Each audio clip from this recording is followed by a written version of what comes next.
My brother, who once loved me dearly, suddenly hated me to the core. What does your life or death have to do with me? On the day I died, my sister was attending a wedding with my boyfriend. My sister, worried, asked, "Brother, do you think sister will come to steal the groom today?" My brother replied gently, "No, she can't come." "Yes, I can't come. After all, I'm already dead. How could I steal the groom before I turned 7? I was very happy. My family was well off.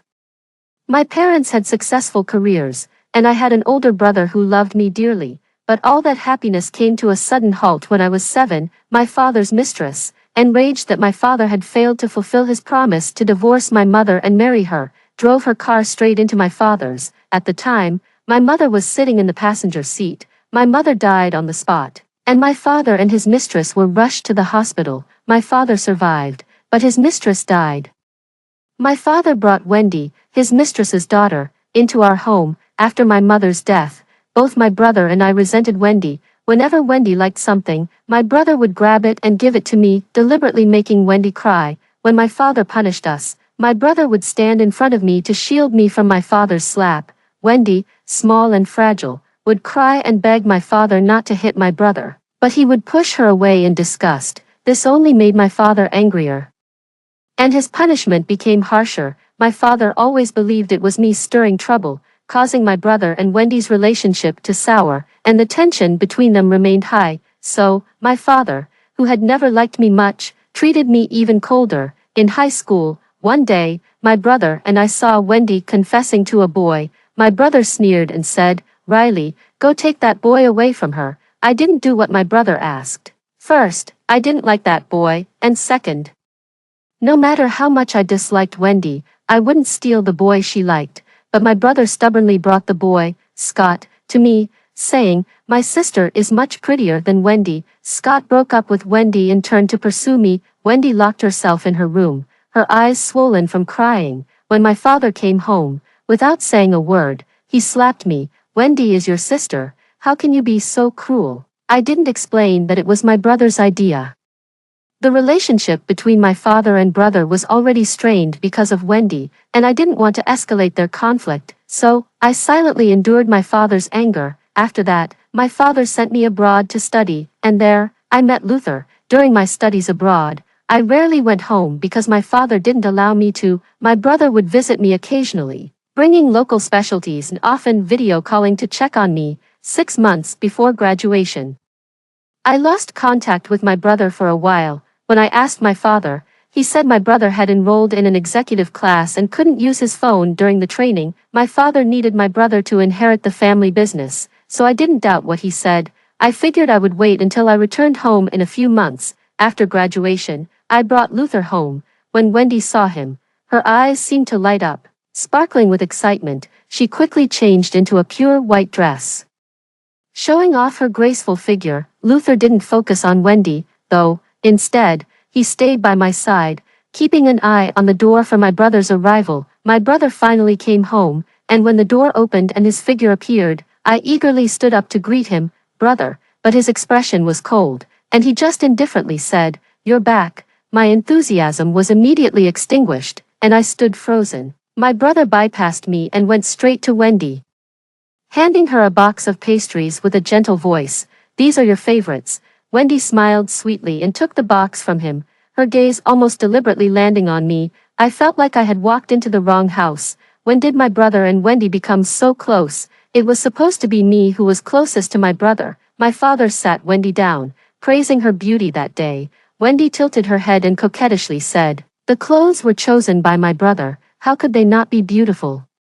He knows my preferences so well." I stood at the entrance, Luther beside me, and we both watched the cheerful scene at the table. I felt like an outsider, an unwelcome guest. It wasn't until Wendy remembered to invite Luther over for dinner that Luther, holding my cold hand, led me to the table. At that moment, my heart was lost and confused. How had my place in the family changed so much, despite my father's coldness? I had once received my brother's love unconditionally.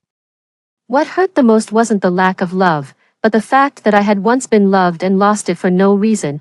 Could time really have such power, that just 4 years of less frequent contact could make my brother's feelings for me disappear? Thankfully, Luther was there to warm my heart. making the pain more bearable. Wendy had taken the place that once belonged to me. She sat between my father and brother, basking in their attention and care. None of the dishes on the table were my favorites. The housekeeper was different too. It wasn't Monica, the aunt who had raised me, but a stranger who looked somewhat like Wendy.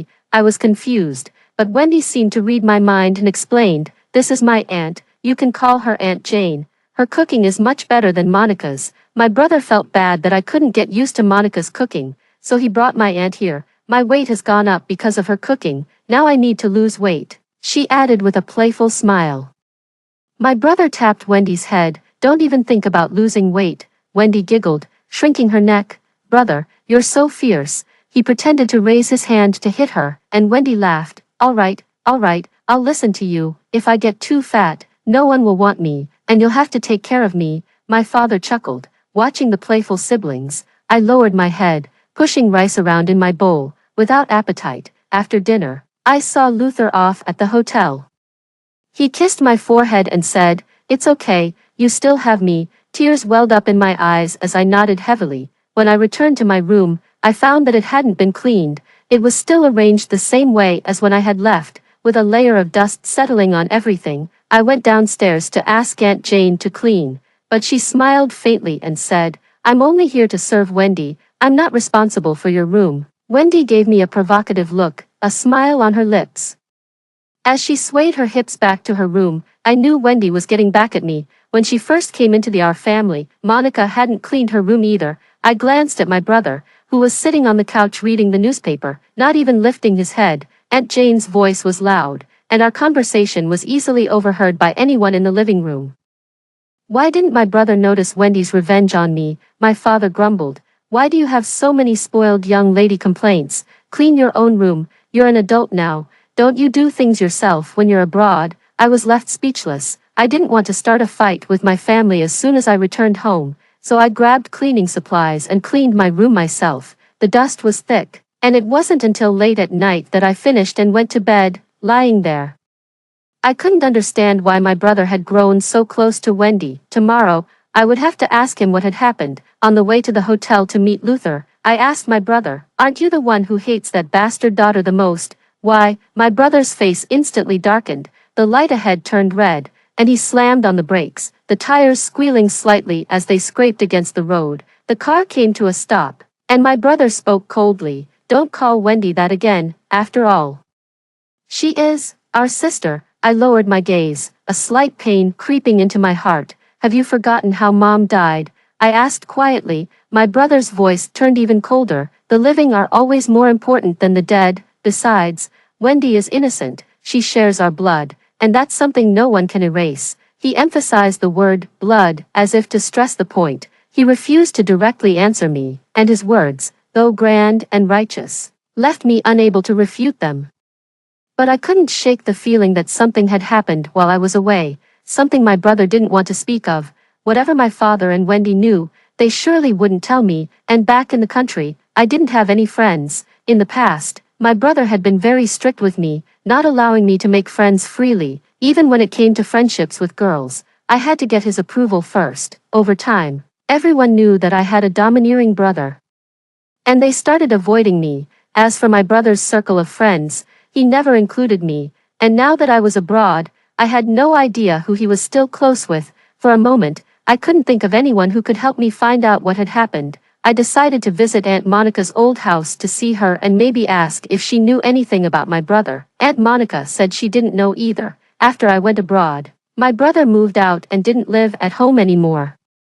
His relationship with my father and Wendy had soured to an all-time low. Wendy had been constantly picking on Aunt Monica, but Aunt Monica had always endured. My father, seeing that Aunt Monica had worked diligently for over 20 years, didn't heed Wendy's request to fire her. But one day, my father suddenly dismissed Aunt Monica. Aunt Monica had no choice but to pack up and return to her hometown. I returned home in disappointment, planning to settle down first and then investigate what had happened with my brother. My brother arranged a job for Luther at his company but introduced me to a job at a friend's company, claiming there were no suitable positions for me at the family business. I was dissatisfied, but Luther urged me not to mind it. "Where you work is just an opportunity to learn," he said. Maybe your brother just wants you to gain better experience in another company.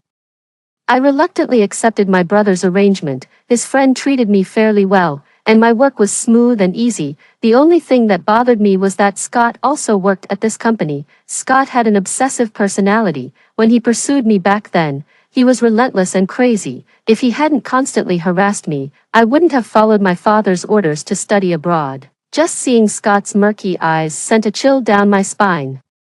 I declined Scott's invitation to dinner and went straight to find Luther after work. When I reached the office door, I saw Wendy happily flitting around the cubicles like a little bird. She had been interning at the company for a month now, and most of the employees were trying to please her. As the youngest daughter of the chairman and the little sister of the general manager, Wendy was showered with attention. The few people at the company who still remembered me were mostly gone. And most employees had no idea that there was another daughter in our family. My father and brother walked out of the meeting room with a few department heads, and Wendy handed my brother a document. He gave it a brief glance and then gave her a thumbs up. My father even affectionately ruffled Wendy's hair, a look of contentment on his face. I knew I could do whatever Wendy was doing even better, but my father and brother never gave me the chance to prove myself. I waited downstairs for a while, and finally, Luther came out with my father and brother. My father saw me and spoke indifferently. We're having a team-building event tonight. Do you want to come along? Although he asked as if offering an invitation, I could tell he wasn't really keen on me joining. It was just a formality. I watched the unfamiliar faces coming out of the building, since it was their internal event, and I was just an employee from another company. I felt like I would be out of place if I tagged along. I shook my head and lowered my gaze. You guys go ahead. I'll head home. Luther reminded me to be careful on the way. Before being pulled into my brother's car by Wendy, I had just returned to the country and hadn't bought a car yet, so I had taken a taxi. At that moment, it was hard to get a cab. One by one, they drove off without asking if I needed a ride. The streetlights made my eyes feel sore. My legs were numb from standing. And I finally managed to catch a taxi. I mentioned to my father that I wanted to buy a car, and he told me to wait, saying I should buy one when Wendy got her driver's license. A month later, my father gave me a card and asked me to take Wendy with me to buy a car. Your sister is young. She might get tricked when buying something. As her older sister, you should keep an eye on her. Since the money came from my father, I felt like I couldn't refuse his request. I had already researched the car model I wanted online, so I went straight to the dealership. But Wendy hadn't decided what car she wanted. Under the scorching sun, she dragged me from one dealership to the next, test driving one car after another. We spent the whole day running around before finally settling on a car. I thought once the contract was signed and the payment made, we could just wait to pick up the car later. But when I got home that day, my father suddenly pointed his finger at me and scolded me. Why didn't you buy insurance for your sister's car? I was utterly confused. She just got her driver's license. She doesn't know anything. You didn't buy insurance for her. What if she gets into an accident on the road? Have you lost your mind? How could you be so irresponsible? I stared at my father, feeling utterly ridiculous. Wendy was an adult, and if she didn't even know she needed insurance for her car, that was my father's fault for raising a giant baby. But now he was blaming me for not taking care of her. Was I supposed to be Wendy's nanny? My brother helped the dazed Wendy into the door. When my father saw Wendy, he hurried over, worry and pain clearly visible on his face. He patted Wendy's shoulder and softly comforted her. Don't be afraid, Wendy, no matter how much it costs, your father can afford it. My brother's expression was serious. The person is still in the hospital, fighting for their life. Even if they survive, they'll be left with disabilities, and the cost of future treatment is no small matter. My brother glanced at me, his eyes shooting out cold, venomous glares. Are you satisfied now? His and my father's attitudes were the same, and it made me so angry that my whole body was shaking. Wendy drove without insurance, and now it was somehow my fault. You're all insane. I wasn't the one driving, and I didn't crash into anyone. My retort sent flames of fury shooting from my father's eyes. He lunged at me, snatched the car keys from my hand, and his voice cracked with fury, like his vocal cords were being torn apart. Since you can't see your own mistake, sell your car and use the money to pay for that person's medical expenses. You're so selfish. It's a miracle I even bought you a car in the first place. My father and brother, one on each side, helped Wendy sit down on the sofa. comforting her with words like, "It'll be alright, don't worry, and we'll fix this." I stood there, cold and numb, in the large villa, staring at the photo of my mother on the wall. I felt like an orphan, surrounded by a biting, cold wind. My eyes burned with pain, but no tears came. Step by step, I walked out of the house. Outside, the city lights were just coming on, and the traffic was heavy as rush hour hadn't passed. The streets were crowded, and the food stalls were packed with people. I wanted to call Luther. I took out my phone but remembered he was still abroad on a business trip. It was late at his side of the world, and after a brief hesitation, I put my phone down without dialing. I decided to find a nearby hotel to stay for the night. While scrolling through the hotel options, I was suddenly bumped from behind, and I stumbled, hitting my head against the trunk of a phoenix tree. I turned around to see a young couple, laughing and playfully bickering. The guy had accidentally bumped into me while stepping back. They both apologized profusely, and seeing that I wasn't hurt, I let them go. Leaning against the tree, I resumed scrolling through my phone. Then I noticed droplets of blood falling onto the screen. It was only then that I realized I had a nosebleed. I fainted at the sight of blood. When I regained consciousness, I was in the hospital, and Scott was sitting by my bed. He told me that when he tried calling me, a passerby answered, saying I had fainted, so he rushed over and brought me to the hospital. Despite my aversion to Scott, he had helped me this time, so I sincerely thanked him. Over the past few months, aside from his persistent attempts to get me to have dinner with him, he hadn't done anything too extreme, so I had let my guard down around him. A doctor came in, holding a report and looking serious. Bed 43, Riley. Your blood test results show abnormalities. We suspect acute lymphocytic leukemia. Do any of your immediate family members have a history of this? It hit me like a bolt of lightning. I froze, dazed, and slowly shook my head. Scott looked shocked and urgently asked, "Doctor, are you sure? How could she have leukemia?" The doctor's voice was deep, almost grave. "We need further tests to confirm. We recommend transferring the patient to another hospital." I sat there in stunned silence, trying to comprehend what I had just heard. After a long pause, I hesitantly called my brother. After all, the transfer required paperwork, and I didn't want to trouble Scott any further. It took a long time before the call went through. My brother's voice was lowered. "What is it?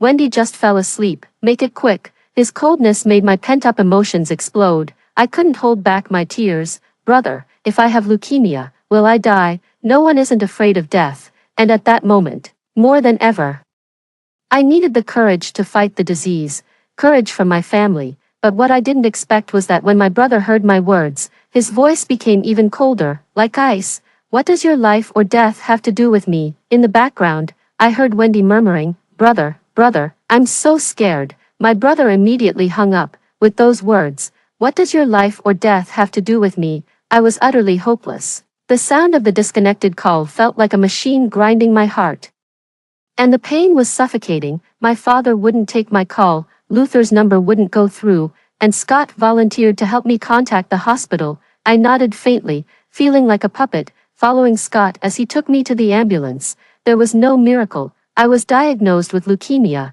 In the hospital corridor, I crouched in a corner, calling Luther. When the call connected, I heard Wendy's voice on the other end. "Brother Luther, look, a seagull." My words caught in my throat, and for a long moment, I couldn't find my voice. Luther called my name twice. "Riley, Riley." I took a deep breath and finally managed to say, "Luther, when are you coming back? I miss you." Luther paused for a moment before replying, "It'll be a few more days. I haven't finished my work here." I bit my lip and asked, "Is my brother and Wendy with you?" "Oh, Zane brought Wendy along to relax and also to give me some guidance on my work." Wendy's tinkling laugh contrasted sharply with the tear stains on my diagnosis report. "Luther, hurry up and come back. I found such a beautiful seashell." Luther moved the phone away slightly and responded loudly, I'm coming, I'm coming." His voice was slightly out of breath, as if he were jogging. "Riley, I'll call you back later. I miss you too." He blew a kiss through the phone, but I felt no sweetness, just a cold, distant unease in my heart. I was silent for a moment before replying, "Okay." When Luther finally returned, I dragged him to a photo studio. "Let's take wedding photos." Luther was a bit taken aback. "Why the sudden rush?" I looked up at him, my eyes wet, but I forced a smile, because I want to be your bride. I really, really did. But I have nothing. We don't even have enough money for our wedding house yet. I don't mind. You're a potential asset, and those things will come in time. Luther ruffled my hair and pulled me into his arms. You're always coming up with surprises. Does Zane and your father know you want to get married so soon? Mentioning them made my mood drop. I struggled to keep a smile on my face. I'm the one getting married, not them. Luther couldn't argue with me. All right then, let's take the photos first. He handed me a simple yet elegant wedding dress.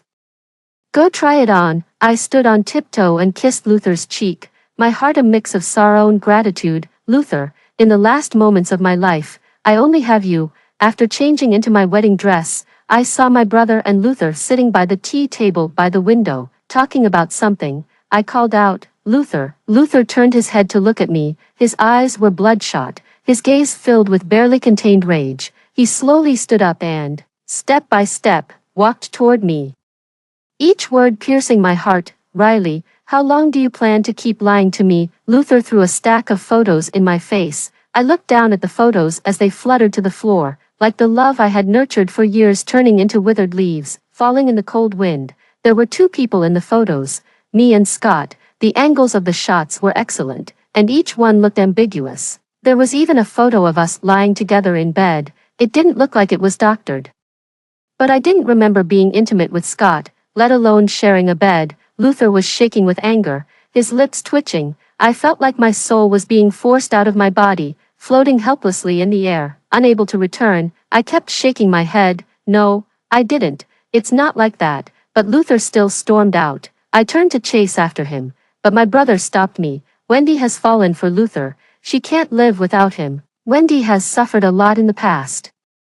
And we need to make it up to her. You need to let Luther go to her. After all, she's our sister. He spoke in a commanding tone. I struggled in my brother's arms. She's your sister. What about me? My brother grabbed my chin, his voice like a ghost's whisper. Do you even deserve to be my sister? Watching Luther drive away, my brother finally released me. He slowly wiped his hands with a tissue, as if he had just touched something filthy. He crumpled the tissue and tossed it into the trash without even glancing at me. He turned his back and walked away. I coughed up a mouthful of blood, staining the white wedding dress. They didn't know, but I was dying. Marrying Luther was my last wish. Luther had blocked all my contacts and disappeared without a trace. At the same time, Wendy had not returned home. I begged my brother to tell me where Luther had gone. After kneeling at his door for hours, he finally came out, sighed, and wrote an address for me. It was a town in the north. This was Luther's hometown, and I didn't doubt it. Ignoring the pain in my knees, I anxiously took a cab to the remote little town. After sitting for more than 10 hours in the car and wandering for a long time through unfamiliar, narrow alleys, I finally found the address and the courtyard marked on it. Nervously, I knocked on the weathered wooden door, but it was Scott who opened it. Scott gave me a strange smile, before I could react.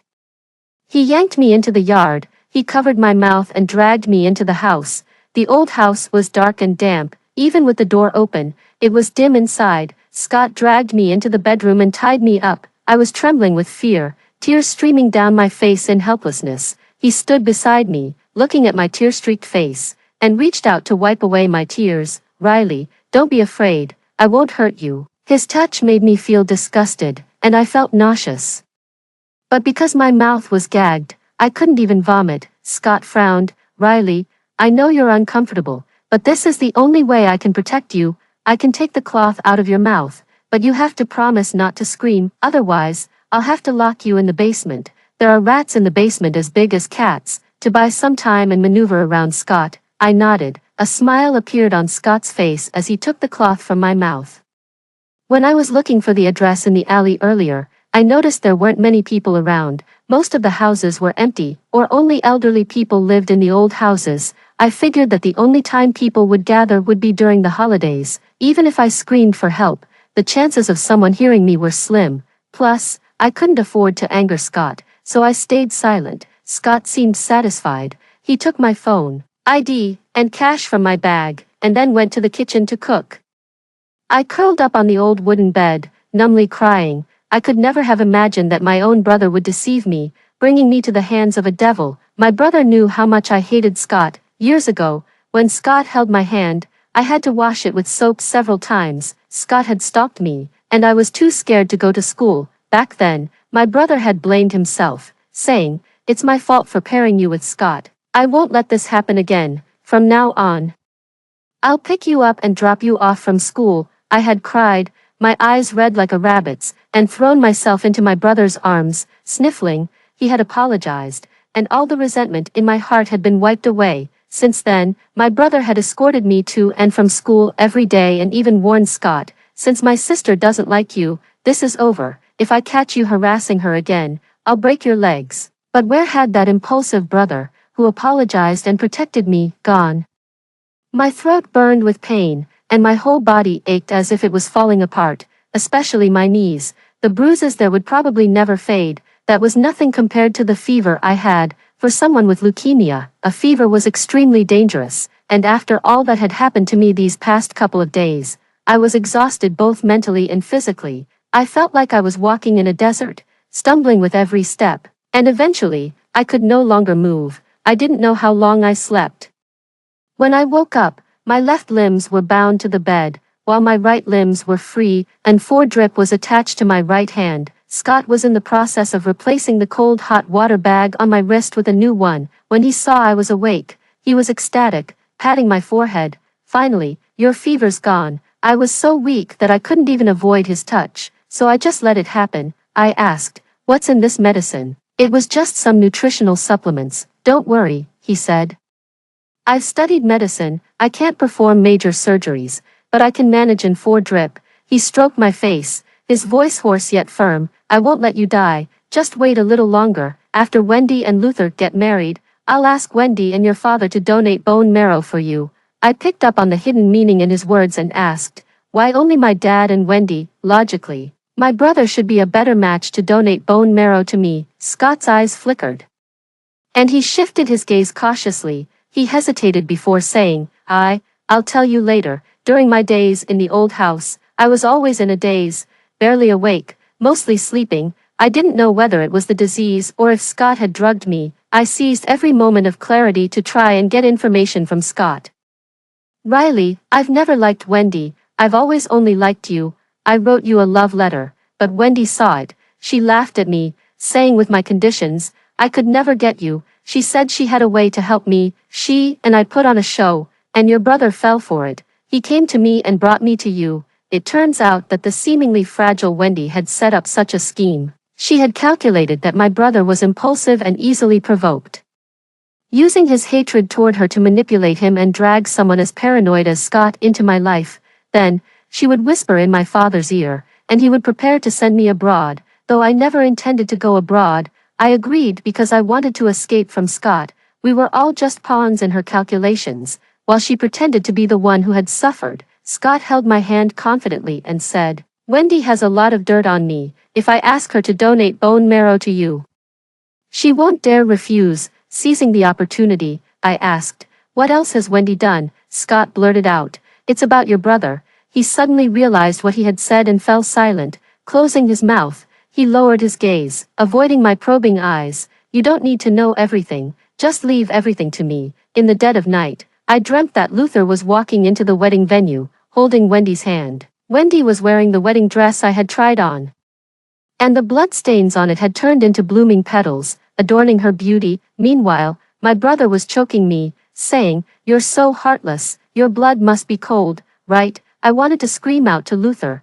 but no sound came from my throat. Luther gazed at Wendy's face with deep affection, his long fingers brushing the petals on her shoulder. "My bride, as beautiful as a flower," he whispered. My wrist was bleeding, and the blood gathered into a line, flowing endlessly onto Wendy's wedding dress, making the petals bloom even more vividly. I, however, withered like a dying flower, falling into a corner amidst the guests' laughter, gasping for air. I woke up to an endless sea of darkness and couldn't fall back asleep. The bedroom door creaked open, and Scott sneaked inside. I closed my eyes and pretended to be asleep, wondering what he was up to. He lifted the blanket and lay down beside me, tugging at my collar a bit. He gently leaned in, his lips near my cheek. It seemed like he was afraid of waking me, so he didn't kiss me but just stayed still, holding his breath.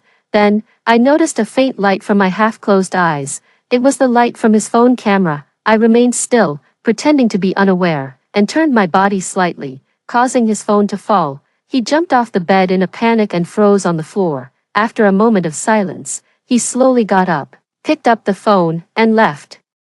The room returned to silence and darkness. I opened my eyes slowly. Just now, I had seen Scott taking pictures of us intimately and sending them to my brother via message. There were also some previous chat logs between them. Scott texted, "Why haven't Luther and Wendy gotten married yet? I can't keep Riley here forever. How much longer do I have to wait?" Brother texted, "Luther still has feelings for Riley. No matter how many temptations I offer him, even 10% of the company's shares.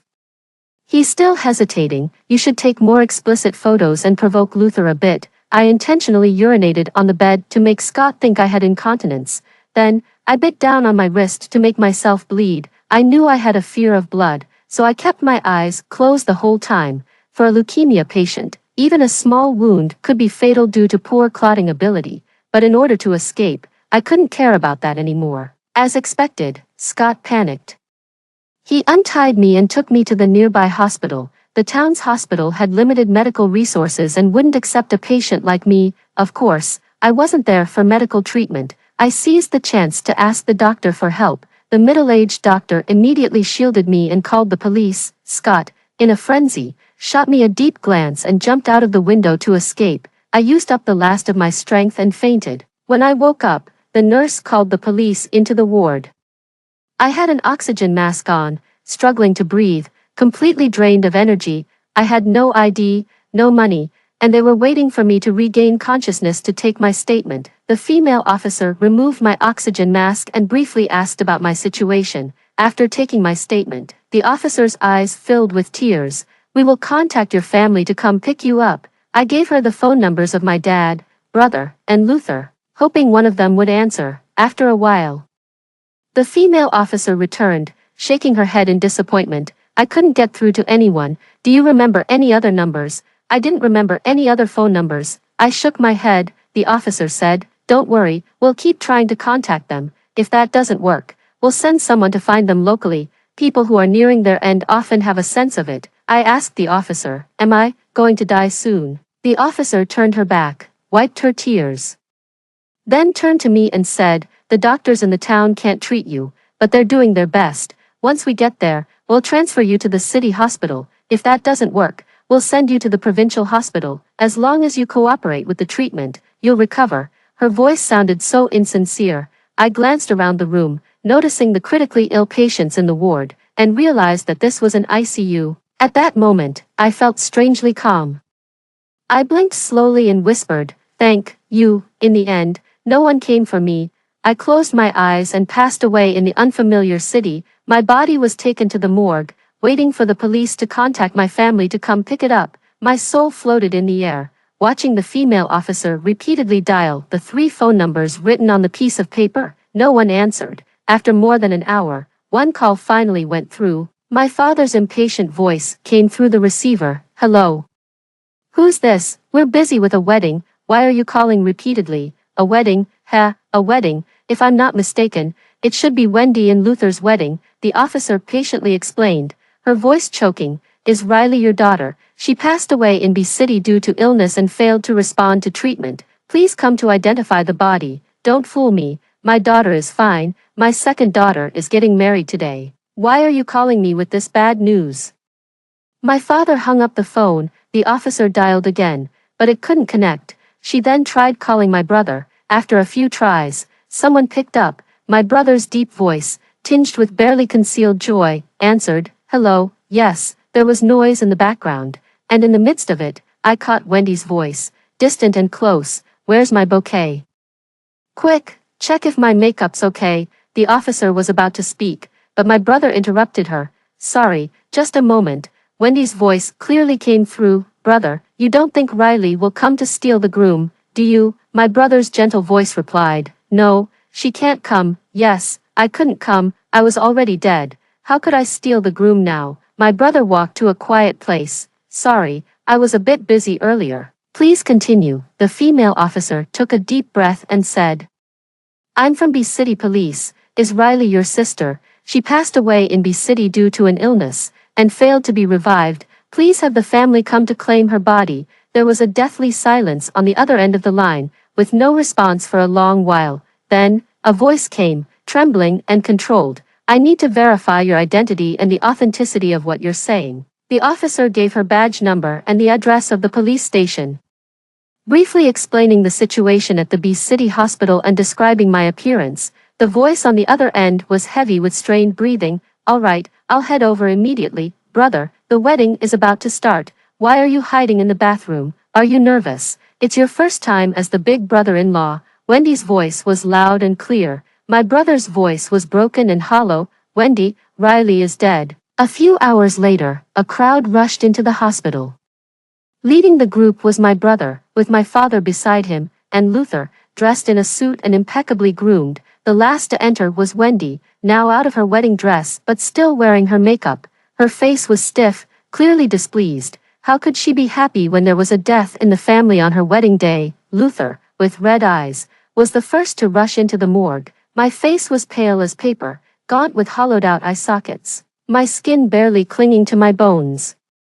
I was far from attractive, compared to Wendy, who stood outside the door with a perfectly done-up wedding hairstyle and makeup. I looked utterly hideous. Luther caressed my cold face, crying as he leaned over me. Honestly, I wanted him to get off me and not soil my body. I wanted my father, my brother, and Wendy to stay far away, leaving me in peace. But I still owed the hospital money, and besides, I couldn't possibly trouble the female officer to arrange for my cremation, could I? So you see, even in death, I had no control over my fate, nor could I easily sever my ties with them. The word family was both helpless and ironic. My father, usually energetic, was now walking unsteadily, supported by my brother as he entered the morgue. There were no tears in his eyes, just a hint of sadness on his face. You were always so stubborn, just like your mother, always taking things to extremes. If you hadn't fought with Wendy, maybe I'd have cared more about you.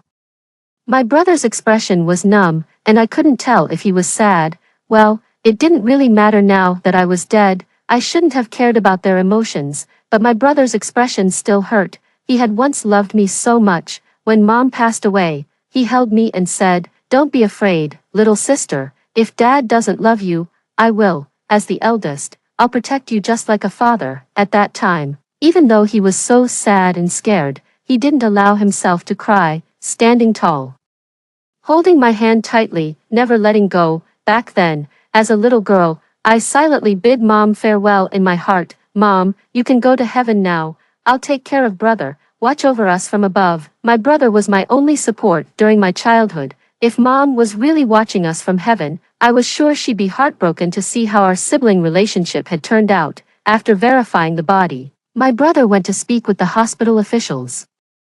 Reviewing the medical records and resuscitation logs, when he saw the words, leukemia, his face suddenly changed. The cause of death is the onset of leukemia, bleeding after injury, leading to widespread infection and septic shock. He mumbled to himself, "Riley, how could you have had the same disease as me? How could that be?"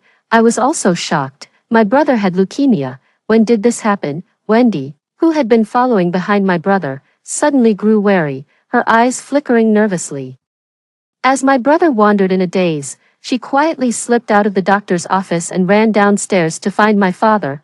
Wendy pulled my father outside the hospital. "Dad, Riley died of leukemia. Do you think brother will investigate that matter?" My father stiffened, a brief flicker of fear crossing his face before he calmed down. "Your sister's dead, and there's no evidence to contradict that. Even if your brother wants to investigate, he won't get anything. Don't confuse yourself.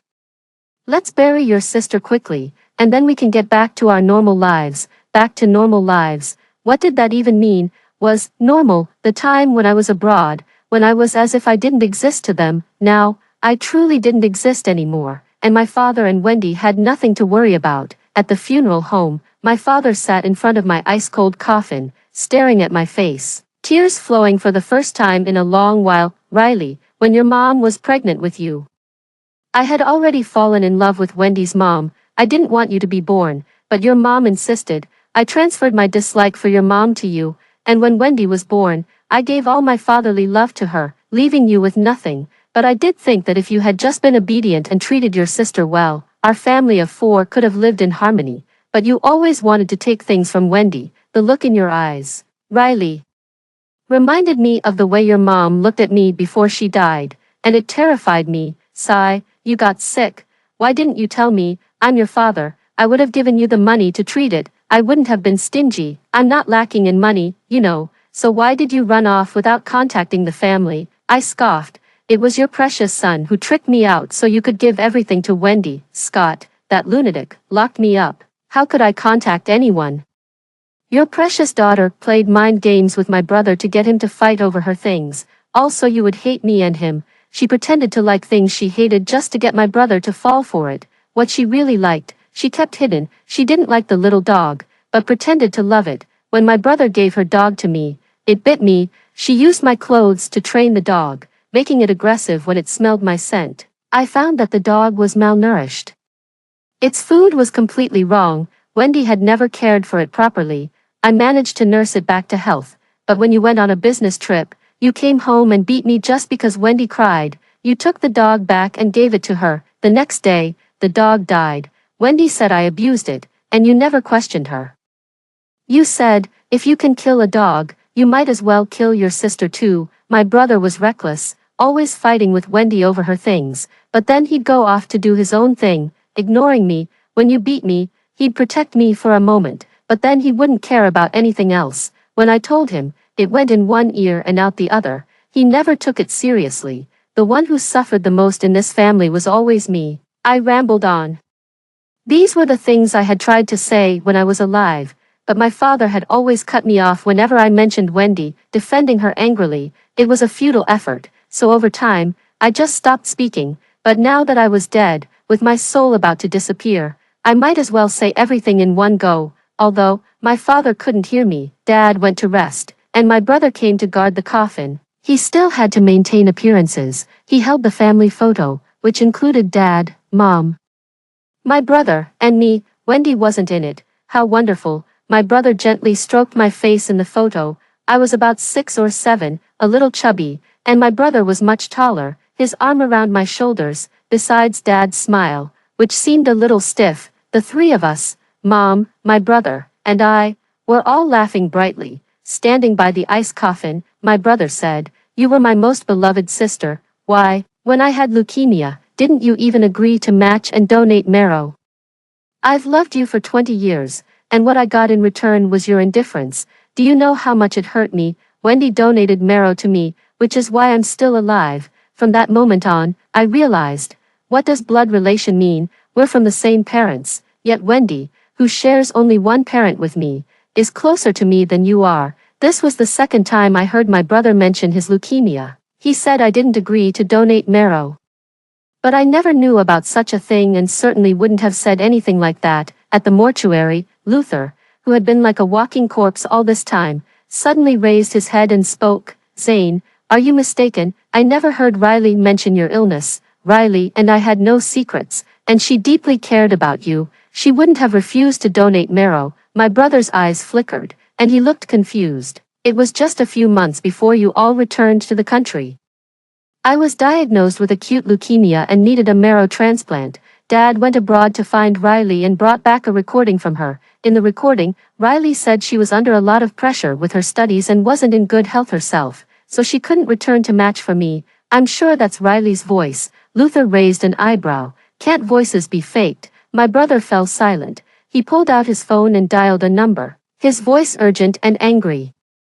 "Haven't you found Scott yet? I'm coming myself." He glanced at the ice coffin, his expression complex. It seemed like he had realized something, but the answer was too hard for him to face. The next morning, my brother returned, dragging Scott by the collar, his face swollen like a pig's. Ugh, another unwelcome person. Everyone in the mortuary was irritating. "Just hurry up and bury me," my brother shouted at Scott. "You say you love Riley and will protect her. This is your protection."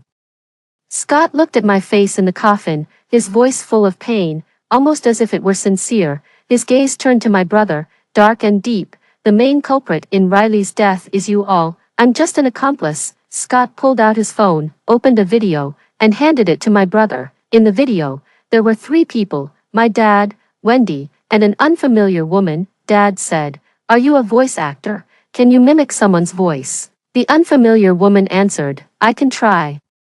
Wendy played a recording of my conversation with Dad for the unfamiliar woman. It was a typical conversation, nothing special, but they only wanted to hear my voice. That day, Dad had gone abroad to visit me for the first time, and he made an extraordinary effort to find topics to talk about. I was really happy, thinking that maybe Dad finally cared for me a little, but even that small warmth had its hidden agenda. Dad and Wendy's manipulation. The unfamiliar woman listened to the recording, then tried mimicking my voice. She did it very well. Then Wendy handed the woman a piece of paper to read, and Dad recorded it on his phone. The woman read aloud in my voice, Brother has leukemia, he needs me to match. Dad, I'm under a lot of academic pressure, and going back to the country would delay my graduation. Moreover, my health isn't great, so I can't donate marrow to my brother. My brother's face turned white as he watched the video. His gaze became distant, like he had lost his soul. Scott sneered, saying, I filmed this by accident when I was tailing Wendy. Originally, I planned to use it to blackmail Wendy into helping me get closer to Riley. I thought once Riley had no one else, she'd have no choice but to rely on me, so I watched you all hurt her, pushing her closer to me. My brother raised his hand and punched Scott, but his expression was one of agony. He dropped to his knees, his sobs restrained. Riley, why am I so stupid? Wendy, who had just come in yawning, had no idea what had happened. She blinked innocently. Brother, you caught Scott. That's great. Now sister can finally rest in peace. My brother slowly stood up, his face hard as iron, and turned to look at Wendy, his eyes full of murderous intent. Wendy froze in terror at his gaze. My brother stepped forward and slapped Wendy so hard she fell to the ground, blood trickling from her mouth. Wendy cried out loudly. She was always good at crying, making it seem as if she had suffered a great injustice. Dad arrived and, seeing Wendy crying, immediately lost his temper. What's going on now? Wendy pointed at my brother, and behind him, my ice-cold coffin. Dad thought she was pointing at me. Wendy, your sister is dead. She can't crawl out of her coffin to bully you, can she? Wendy continued to cry, and Dad, full of sympathy, helped her up, while everyone's attention was focused on Wendy. Scott suddenly rushed forward and yanked Wendy away. Scott's eyes were bloodshot, and he slammed Wendy's head into the sharp edge of my ice coffin. Again and again, Dad and my brother rushed to stop him, but Scott was too strong. Dad, being older, and my brother, who wasn't in good shape after his illness, couldn't stop him immediately. Luther came over to help, and the three of them managed to subdue Scott. Wendy, covered in blood, lay limp on the floor. The ambulance and police arrived. The doctors tried to resuscitate Wendy, but they declared she had no pulse and was already dead. Dad couldn't handle the shock and collapsed from high blood pressure. My brother stayed with Dad at the hospital. Luther arranged for Wendy's body to be moved to a different room in the mortuary. He knew I didn't want to be placed next to Wendy's coffin. The police took Scott away. The mortuary finally quieted down. Only Luther remained by my side. Luther scattered my ashes into the sea. He stayed there for a long time, walking along the beach with a dog. It looked like the one that Wendy had killed. The man and the dog walked side by side along the shore, stopping occasionally. When they did, Luther would gaze silently at the horizon. The dog sat at his feet, unaware of its master's thoughts. It just stayed by his side, a quiet companion, easing his loneliness. After Wendy's death, Dad's health rapidly declined. By Wendy's gravestone, Dad suffered a stroke and passed away. My brother's leukemia relapsed, and there were no family members left to donate marrow. On his deathbed, he cried out my name, Riley, Riley, I'm sorry. In the white light, I could hear Dad and Wendy arguing. Dad said, if it weren't for you always pretending, saying your sister bullied you, would I have done such a thing? Wendy replied, I have no mother, no real brother, just you. Dad, I was so afraid you wouldn't love me too. My brother turned his back to me, blocking their sight. Riley, go away. I know you don't want to see us. I turned and left, entering the path of reincarnation. I knew my brother would stop Dad and Wendy for me. On this road of reincarnation, I would never encounter them again. In the next life, we would not be a family. I looked back at the entrance to the reincarnation path. My brother lingered there, unsure whether to step in, waiting for my approval. I gently shook my head. Brother, I'll call you one last time. Our sibling bond ends here, and we will sever ties in this life. I don't want to continue down this road of reincarnation with such unhappiness. Ignoring the lonely and disappointed look on my brother's face, I slowly turned and walked forward, step by step, on my reincarnation path. There were no people who added to my burden. How wonderful. That's all the story. What do you think of this story? Share with me in the comments section. Looking forward to hearing from you. If you liked this story, don't forget to like it, share it, and subscribe to my channel. See you next time.